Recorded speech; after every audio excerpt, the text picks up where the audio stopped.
You're listening to the Inbound Logistics Podcast with today's guest, Brian Norberg, Director of Solution Engineering for Ruan.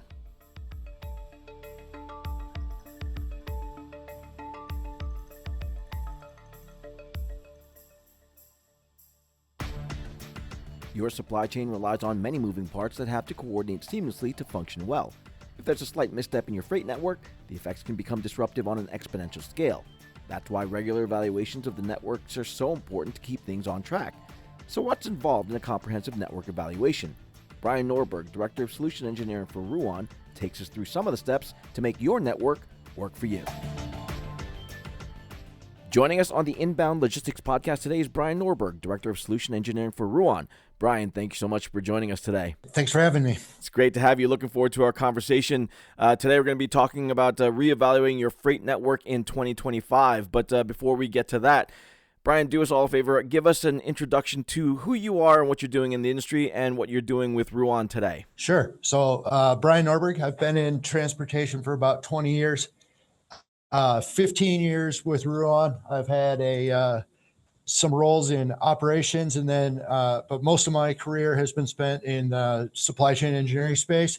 So what that means is that we work with both new clients and existing clients to improve networks and just overall supply chain success. Excellent. Looking forward to talking with you about reevaluating your freight network. So let's get into that then. Why should organizations revisit their overall network design? And a second part to that, how often do they need to do that? Sure. So overall network design should probably be revisited about once every 1 or 2 years or after major network changes. Examples of that include, if your business is growing considerably and a new distribution center makes sense, or maybe you've been producing a new product somewhere else in the country, those are great times to revisit. I'll give you an example from one of our clients. One of our clients has a new product line that's growing like crazy. It started really small up in the Pacific Northwest, but has really become popular and caught on. And what that has caused, it's something that basically has to be produced in the Pacific Northwest. But what that presents is a challenge on how to get that to the rest of the country most effectively. So we've worked with them on looking at what a distribution center network looks like so that they can reduce their time to market for that product. But otherwise, even if without major changes, it's something that you should revisit every couple of years just to make sure that you're not becoming complacent about your transportation spend. All right. So, Brian, what does that process look like? And what would be, say, the 4 most important factors that you need to take into consideration when you're undertaking a whole network evaluation? Sure. So for my team, the process looks like, the first big step is getting some data to review with our, existing clients. We're very fortunate there because we have a very robust TMS with a lot of good data. But when we're looking at a brand new customer, the first big step is just to speak with them and figure out if historical data is even available. We've got clients that we onboard in both our managed transportation and dedicated offerings who either don't have a TMS at all or have, an old green screen type TMS that's hard to extract data from.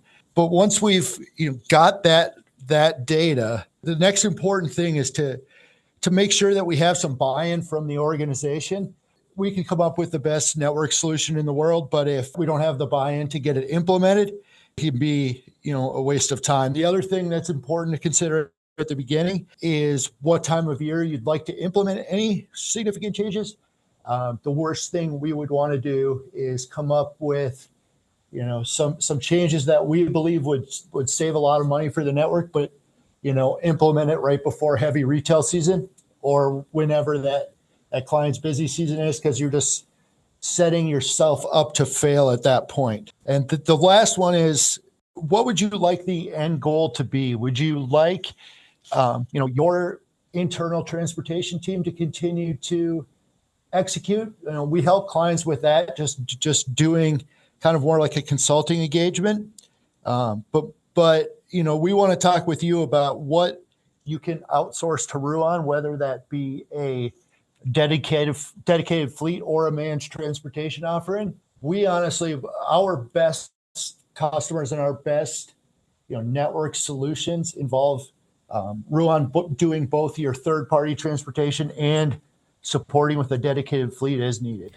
Now, what are some of the common areas that can be optimized that you typically see organizations not taking advantage of until they partner with someone like Ruan? Sure. So the first one is just that our people, process, and technology allow us to really get down to that order level. So we're not just optimizing your shipments. Hopefully we're able to take in a list of orders, and what that does is it allows for consolidation on the front end, so that you're reducing your shipment counts and thereby reducing your transportation spend. Examples that we see quite often with potential clients is that even if they have an LTL truck show up once a day with the same amount of product going to the same shipper, they're often charged multiple times because they're not consolidating on the order front, and that can be a tremendous cost overages that we can fix by using Ruan's TMS and not making any process changes to how the client does their work. All right. So what can organizations expect when they start that supply chain network optimization?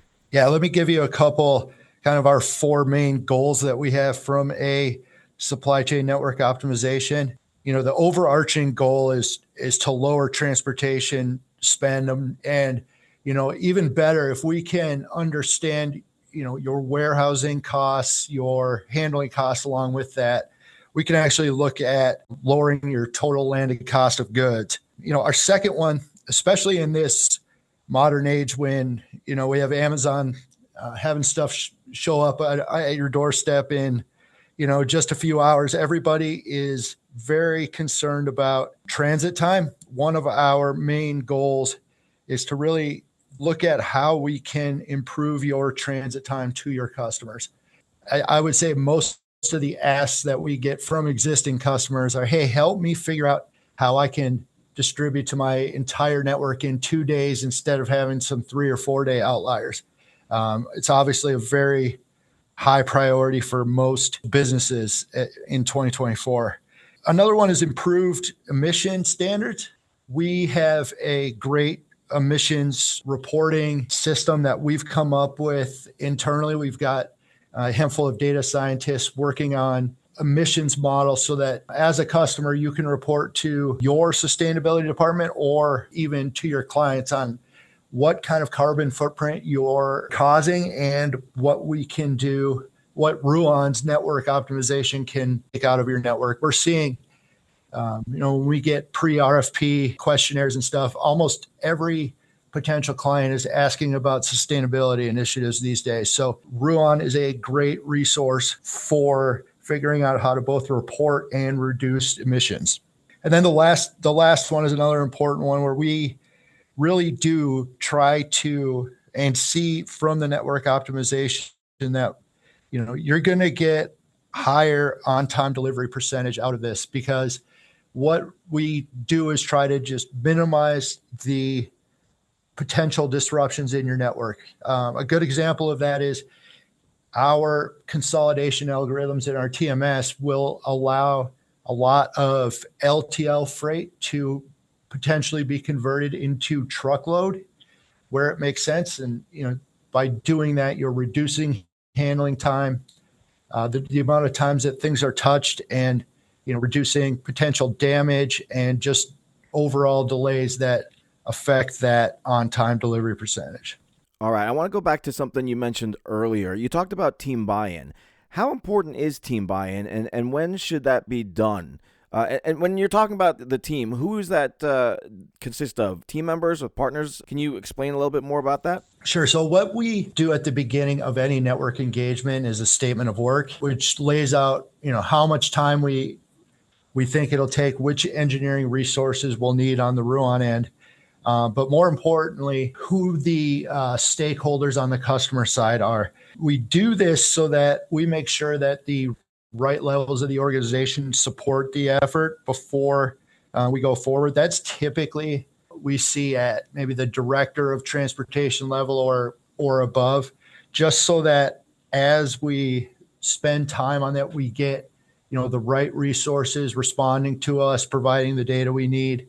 And also, once we have some recommendations to give the client, making sure that the people who are actually doing the effort support it and can, make the changes as necessary. All right. Something that we cover quite a bit here at Inbound Logistics is sustainability. What are some common sustainability practices that organizations should consider when they look at reevaluating their freight network? Yeah. So by far the number one is just figuring out ways to reduce the total number of loads that you're shipping. And we can do that a few ways. Part of that is the order level consolidation that I talked about earlier.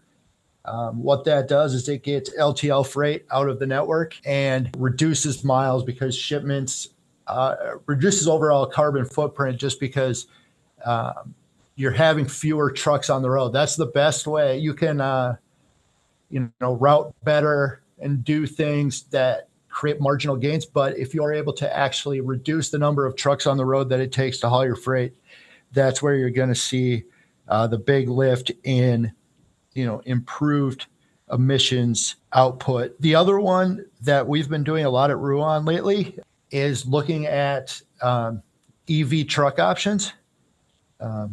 I'm sure, Jeff, you've talked a lot about EV trucks on this podcast before. Very much so. One kind of specialty that we've been focusing on these days is putting EV trucks in at our yards. And we found not only emission savings, but also cost savings. The trucks are much more expensive, but when they're being used almost 24 hours a day at a given yard, doing trailer moves, that type of thing, we actually see that there's cost savings there too when you account for the saved fuel and all those things. We're seeing return on investment in just a few years, and we have an entire department that just focuses on grants to help support these initiatives. We just signed one with the state of Arizona that's going to help offset the cost of these EVs for one of our big yard clients there. All right. Now, as we're recording this, we're heading into 2025, and it seems like this coming year is going to serve up an unpredictable economic landscape.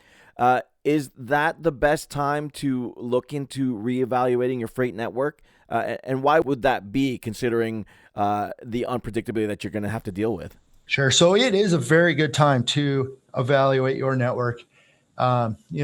Shippers have been able to procure capacity for freight very cheaply over the last couple of years. And, it can lead to some complacency because network spend has been relatively low if you're using nothing but third-party carriers. But, one important thing is to look for another rate upswing. Economists are a little bit split on when exactly that's going to happen, but most think by late 25 rates are going to start going the other way. So it is important to get your network set. And it's also a fantastic time to look at implementing some dedicated contract transportation where you can.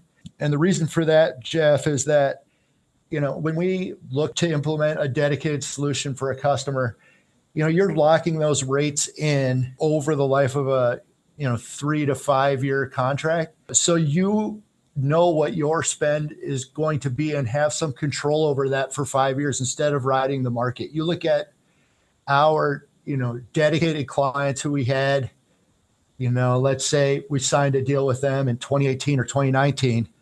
And you look at over the life of that deal, they saved a lot of money through the pandemic when rates were extremely high because they had that capacity secured already. All right. Sounds like some great information there. Where can we send the audience if they want to find out more information about looking into their own freight network or from Ruan in general? Yeah, so Ruan.com is a great place to start. We've got resources there that explain more about our service offerings. All right, and that link will be available in the show notes, so you can one-click directly to that. Brian Norberg, thank you so much for your time. Best of luck to you and to Ruan. Thank you. Inbound Logistics Magazine is the information leader in supply chain and logistics management. Start your free print and digital subscription today by visiting bit.ly/getil. That's bit.ly/get_il and stay ahead of the 3PL game.